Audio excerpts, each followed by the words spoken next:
Hey guys, welcome back to another World of Warcraft gold making guide. Today we'll be taking a look at what I've been doing the past 2 weeks to make millions of gold with the raid release. There have been a lot of unexpected and lucrative gold making methods this tier, so I'll be covering those in this video. The first and most lucrative gold making method, which I mentioned briefly in the last video, and one that I've been doing the past 2 weeks during my streams over on Twitch, is farming and flipping raid recipes. We found out very quickly in week 1 that the recipes drop in LFR, and it has been insanely worthwhile to run these on alts. Keep in mind that you will still need to have the profession learn to roll need on them, but you do not need to have the profession leveled up at all.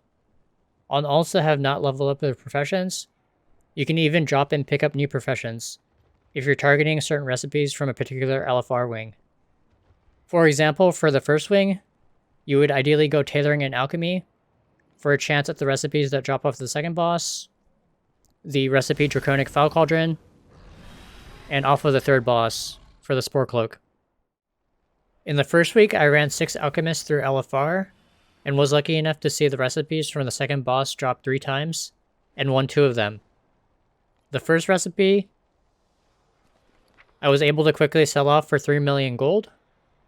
The second copy, I was able to get 1 million for that one, netting me 3.8 million gold after the auction house cut.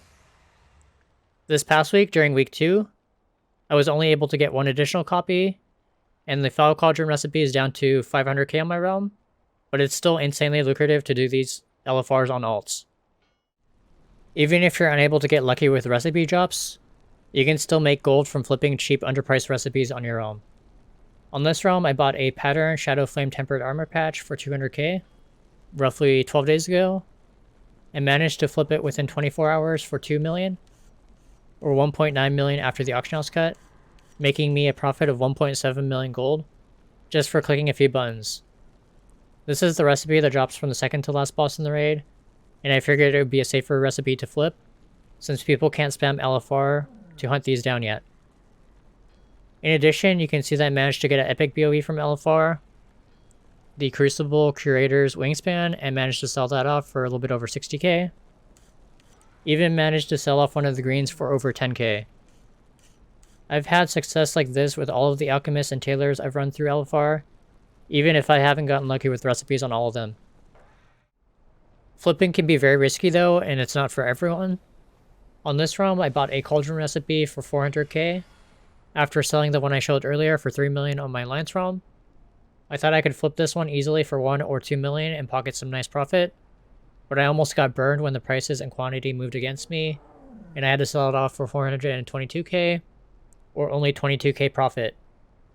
I'm thankful it sold though, as prices are now under 300k on this realm, and it will only continue to fall as more people farm LFR, or clear with their guilds on alchemists. I wanted to quickly share this though to illustrate the risk associated with flipping.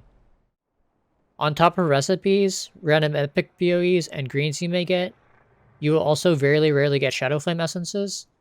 These have an insanely low drop rate, as I'm averaging 2 each week as drops.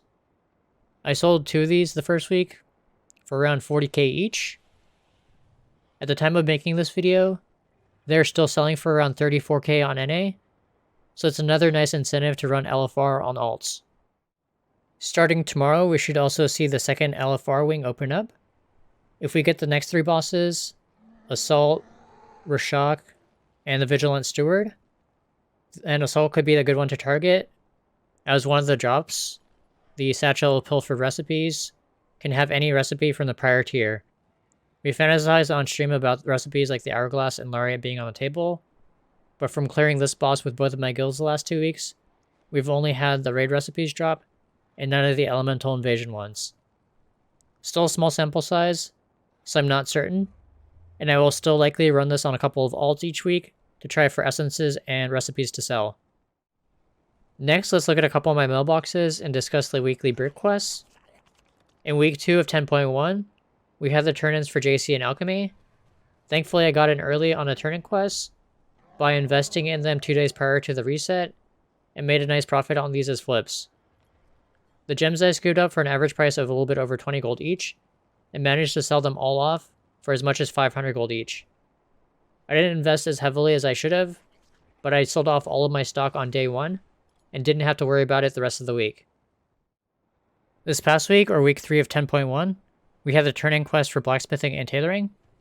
I did not have the recipe for the shovels, so I worked on that during the week and sold hundreds of them at a nice profit. I also had this account crafting the vibrant oilercloth bolts almost the entire week. Not including all the sales that I've already looted, I have around 2.2 million gold in my mailbox, just from the bolts. TSM says I've looted around 300k in sales so far this week, and I spent around 1.4 million gold. This means we had around 2.5 million gold in sales on a 1.4 million gold cost basis, or a profit of over 1.1 million gold. The last 3 topics today I'll cover very briefly. First, definitely keep doing the loot chalk farm I mentioned in the previous video for chance at the alchemical flavor pockets. You can see I sold 13 here for a bit under 50k each. I sold 6 on my other realm for around the same price. I think I actually sold them off too early as they are now around 60k each. And I would have made 200k more, but still managed to get around 1 million gold off of these, not including all the gold that I've made selling the pets on various realms. Second, look into the Deviously Deviled Eggs recipe. This comes from negotiating with the recipe rat in the Zaskar vaults in the 10.07 zone. It's a really good primary stat food that works in keys and is in high demand. You can see from my mailbox I've probably sold around 70 to 80,000 of these this past week. It's another thing that I've been AFK crafting this past week, and you can see it's insanely profitable at 12 gold 29 profit per craft. Make sure to use the chef hat to speed up your crafting. Lastly, be on the lookout for good deals on potential mats people may need for the next recipes that are coming in 10.15. Both Zan and I bought a bunch of stuff on NA and U to flip, and you can see some of it like the heavy scorpion scale, enchanted leather, essence of water, and the cured rugged hide for me has already sold at a nice profit, thanks to Student and a couple of the other content creators making videos about it. We don't know exactly which mats are used and what quantities, but you can look at the old recipes to get an idea of what mats could potentially be used to help you invest or decide what to farm. That's going to be it for today's video. If you enjoyed the video and want to see more gold making guides in the future, please like, comment, and subscribe. I stream most days over on Twitch, so be sure to follow me over there to learn about these gold making strats live. As always, thank you to Nish for your continued support of my channel over on Patreon. Happy gold making, and I'll catch you all in the next video. Late.